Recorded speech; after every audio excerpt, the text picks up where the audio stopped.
Alors, ok, l'État islamique n'existe plus. Vous l'avez dit, les causes qui ont permis à sa création n'ont pas disparu, elles se sont même aggravées. Alors, c'est quoi la solution? Est-ce qu'il faudrait créer, je ne sais pas moi, comme une sorte de fichier central européen ou une agence antiterrorisme, un peu sur le principe des agences américaines, qui, ceci étant dit, il y a quoi, 80 agences aux États-Unis, elles ne collaborent pas toutes forcément bien. Est-ce que c'est ça qu'il faudrait, une sorte de super fichier Je vous dis, moi, je n'ai pas de solution miracle, mais le super fichier, ça me fait un peu ricaner, parce que trop de renseignements tue les renseignements. Parce que ce n'est pas les super fichiers américains qui vous voient partout, même sous votre douche, qui ont empêché que ce soit le 11 septembre, que ce soit le Boston, que ce soit Paris, que ce soit Bruxelles. Or, probablement, dans ces super fichiers, il y avait des éléments qui auraient pu peut-être servir à quelque chose, mais perdus dans une masse qui est quasiment inexploitable. Hein. Donc, il faut trouver, encore une fois, quelque chose de compatible avec une vie normale aussi. Hein. Donc, c'est une question de curseur. Donc, le politique doit, encore une fois, c'est la population qui doit déterminer ça. Quel est le niveau de sécurité minimal auquel on pense avoir droit et jusqu'où est-on disposé à perdre certaines choses qu'on estime faire partie de nos libertés fondamentales, est-on disposé à perdre? Oui, parce qu'il y a les libertés individuelles aussi qui rentrent oui, mais là, il faut, hein. encore une fois, c'est une de mes thèses, mais ça ne me rend pas nécessairement populaire. Le terrorisme, pendant des années, moi, ça a été sous-dimensionné, parce que j'ai travaillé un peu, je travaille dans le domaine depuis quand même une trentaine d'années, et on nous prenait pour des fous. Et puis maintenant, c'est surdimensionné.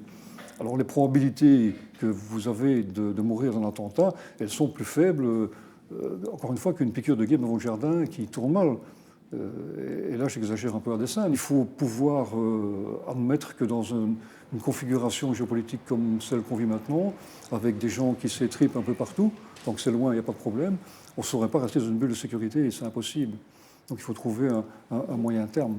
Alors est-ce que justement là-dedans, les lois antiterroristes européennes sont efficaces ou inefficaces? Est-ce que parfois on n'a pas l'impression qu'il y a une forme de populisme pénal? J'aime pas le mot populisme, mais dans le sens où il y a une telle pression de la population, des politiques, que forcément il faut aller vers le répressif. Le populisme pénal, c'est un concept criminologique, hein, donc ce n'est pas comme une expression qu'on peut lancer au hasard. C'est clair que sous la pression, les décideurs ont tendance à prendre des mauvaises décisions, parce que justement, on est dans l'émotionnel.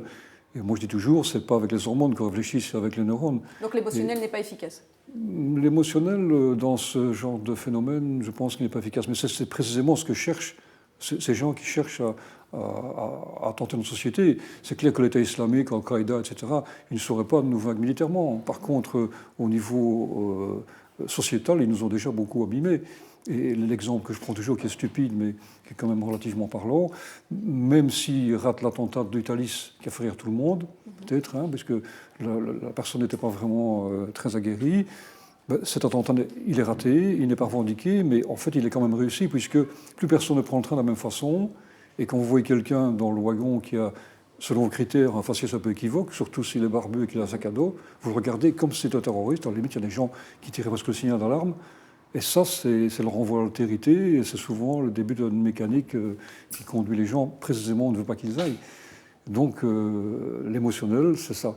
Et le terroriste, c'est l'émotionnel. Pour moi, je reviens toujours à la définition de Raymond Aron, qui n'est pas une définition juridique, bien sûr, mais il disait le terrorisme, c'est une action dont l'impact psychologique est sans commune mesure avec l'action elle-même. Et là, on est en plein dedans, si vous voulez. Et je pense qu'il faut essayer de sortir de cette logique-là.